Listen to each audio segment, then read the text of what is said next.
ఇది రాష్ట్రంలో స్థాపించబోయే బీసీ విద్యార్థుల రెసిడెన్షియల్ స్కూళ్ళకు సంబంధించినటువంటి ప్రకటన. వెనుకబడిన వర్గాల సాధికారతకు విద్యయే తొలిమెట్టని మహాత్మా జ్యోతిబా పూలే భావించారు. ఆధునిక సమాజంలో బీసీ కులాలు నిలదొక్కుకోవాలంటే విద్యాపరంగా వారికి మెరుగైన అవకాశాలు కల్పించాలి. విద్య కేవలం జ్ఞానాన్ని మాత్రమే కాదు, సామాజిక హోదాను అందిస్తుంది. బలహీన వర్గాలకు ఆర్థికంగా చేయూతను అందించడం కోసం తెలంగాణ ప్రభుత్వం సంక్షేమ రంగానికి ఎక్కువ ప్రాధాన్యత ఇస్తున్నది. విద్యా విషయకంగా బలహీన వర్గాల వికాసం పొందేందుకు కేజీ నుంచి పీజీ వరకు ప్రభుత్వమే ఉచిత విద్యను అందించాలని మొదటి నుండి భావించాం. ఇందుకోసం ఆవాస విద్యాలయాలు ఏర్పాటు చేసి ఇంగ్లీష్ మీడియంలో అంతర్జాతీయ ప్రమాణాలతో పేద వర్గాలకు విద్యను అందిస్తామని మేనిఫెస్టోలో పేర్కొన్నాం. అధికారంలోకి రాగానే అమలు దిశగా అడుగులు వేస్తున్నాం. ఆవాస విద్యాలయాలు విద్యార్థుల జీవితాలలో గొప్ప పరివర్తనను సాధిస్తాయి. రాష్ట్రంలో ఇప్పటికే విజయవంతంగా నడుస్తున్న ఎస్సీ గురుకులాలు ఇదే విషయాన్ని రుజువు చేస్తున్నాయి. బాబాసాహెబ్ అంబేద్కర్, జ్యోతిబా పూలే లాంటి మహనీయుల ఆశయాలు నెరవేర్చే దారిలో ప్రభుత్వం పెద్ద ఎత్తున ఆవాస విద్యాలయాల ఏర్పాటుకు పూనుకున్నది.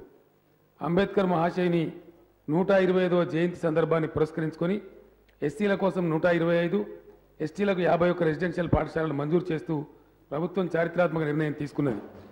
మైనారిటీలకు 200 స్కూళ్లను మంజూరు చేసి అందులో 71 రెసిడెన్షియల్ స్కూళ్లను గత ఏడాది ప్రారంభించింది. ఇదే క్రమంలో ఎస్సీ, ఎస్టీ, మైనారిటీల మాదిరిగానే బీసీ పిల్లల కోసం పెద్ద సంఖ్యలో రెసిడెన్షియల్ స్కూళ్లను ఏర్పాటు చేయబోతున్నామనే విషయాన్ని సంతోషంగా ప్రకటిస్తున్నాను. బీసీల అభ్యున్నతి కోసం నిరంతరం కృషి చేసిన మహాత్మా జ్యోతిబా పూలే పేరున ఈ స్కూళ్లు ఏర్పాటు అవుతాయి. ఇందుకోసం Mahatma Jyotiba Phule Telangana backward classes welfare residential educational institution సొసైటీని ఇప్పటికే ఏర్పాటు చేశాం.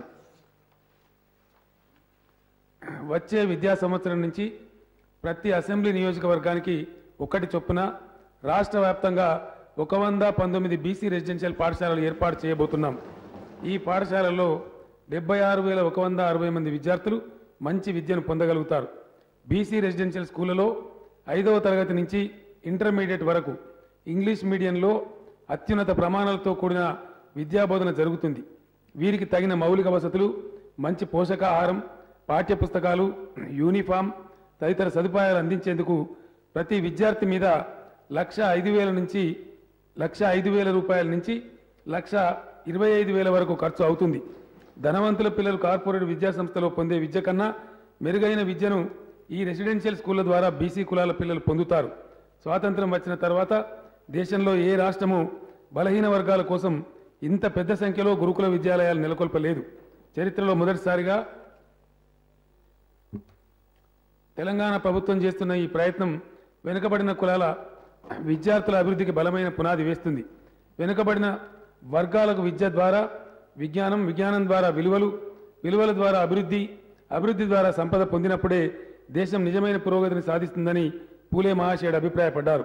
ఆయన స్వప్నం సాకారం చేసే దిశగా తెలంగాణ ప్రభుత్వం పునరంకితమవుతుందని నేను ప్రకటిస్తున్నాను.